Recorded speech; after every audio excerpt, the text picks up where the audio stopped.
I'm Claudette. And this is Cloud, Coffee and Code.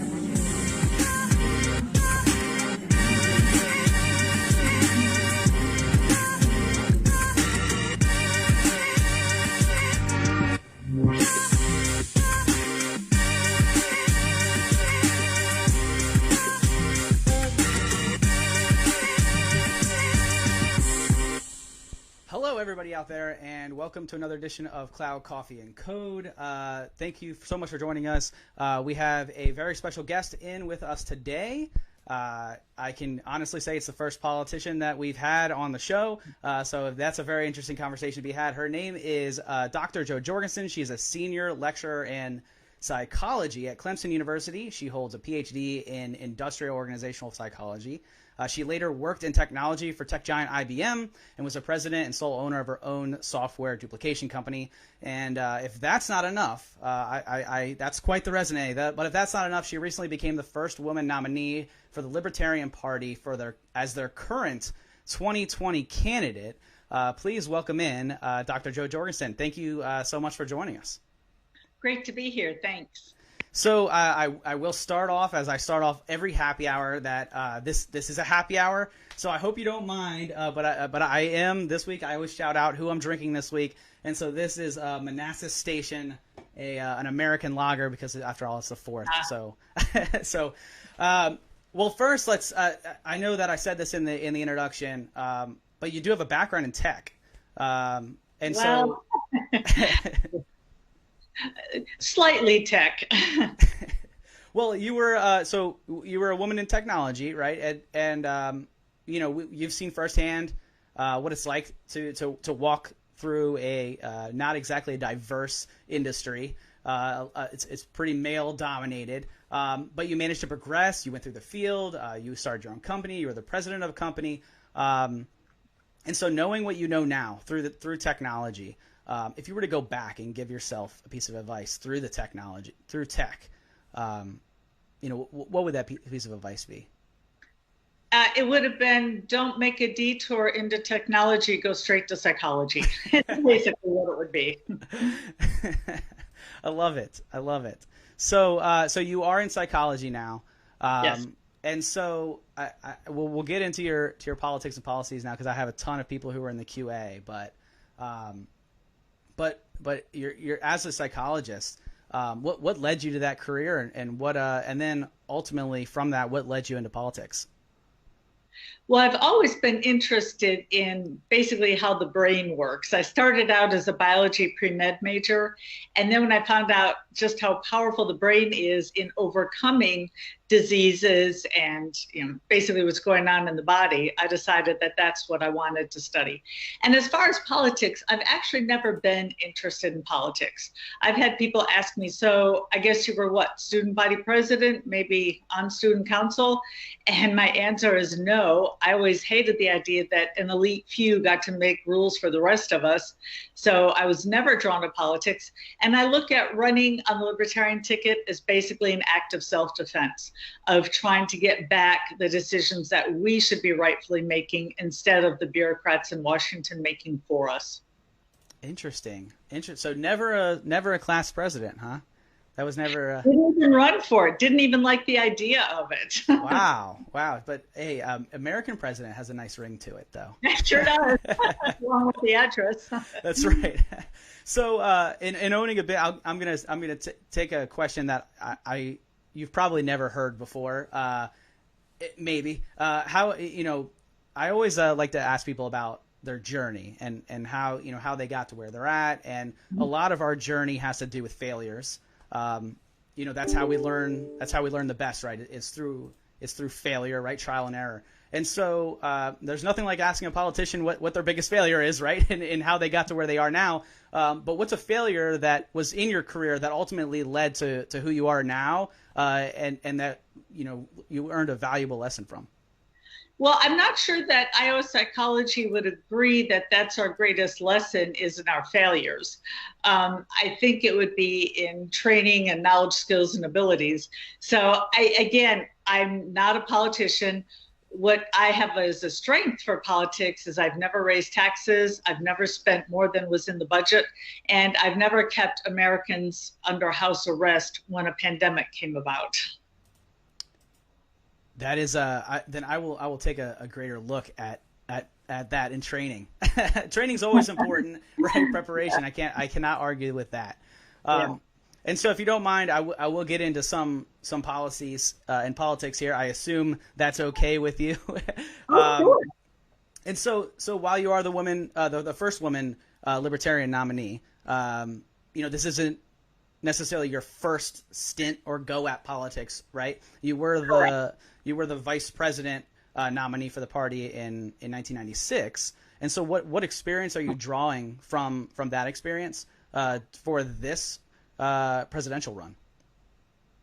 Well, I had a great mentor in watching Harry Brown. And one of the best things about Harry Brown is he had gravitas. And one thing that the campaign reminded me is, you know what, you're going to be on enough ballots that technically, theoretically, you could be elected vice president, and you need to act like it. And I think that the office of president should be held with the utmost respect. Now, the politicians always don't always treat it with the respect that they should in basically their own little personal interests and helping out their friends. But my goal is to return respectability to the office. Great. And so with that, there has been a few things going on in 2020 this year. I'll leave it at that. Right? We've seen a very interesting year, and so a lot of what's been going around is around COVID-19, coronavirus, whatever you want to call it. And so recently, you've expressed multiple things about how the FDA presented itself and how they presented obstacles in drugs going to market. You even brought up how Southeast Asia, how they widely tested their citizens, and you had said that you would have tested everyone. So can you kind of elaborate on some of what you would have done differently during the coronavirus and COVID? Well, sure. A lot of people don't realize that starting in 1962 with the FDA, not only did you have to prove safety, which has always been there, you also had to prove efficacy, which sounds like a noble cause, that you have to show that your drug works. But as a scientist, I understand that it's not as simple as, hey, Fred, come over here, let's give you the drug and see if it works. You've got to have double-blind studies. You've got to have just really jump through hoops, which is why it can cost $1 billion or more just to bring a drug to market. And so what the FDA did was they put an obstacle in there, in that the testing, the people doing the testing had to prove that their testing kits worked, which what we found in the past before 1962 is the market did a great job of weeding out those that didn't work from those that did. Yeah, and so one of the things that you had touched on was the government involvement and the stay-at-home orders. And so so you had mentioned that you would have avoided the stay-at-home order, and you would have reduced the government involvement. And so can you elaborate on that? What type of government involvement would you have reduced?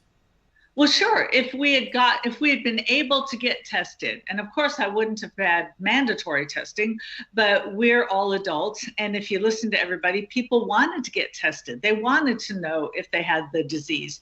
They wanted to know if they could spread it to their loved ones. So without the government roadblock keeping them from being tested, people could have gotten tested. And then those that could have gone out and still enjoyed the economy, contributed to it, could have.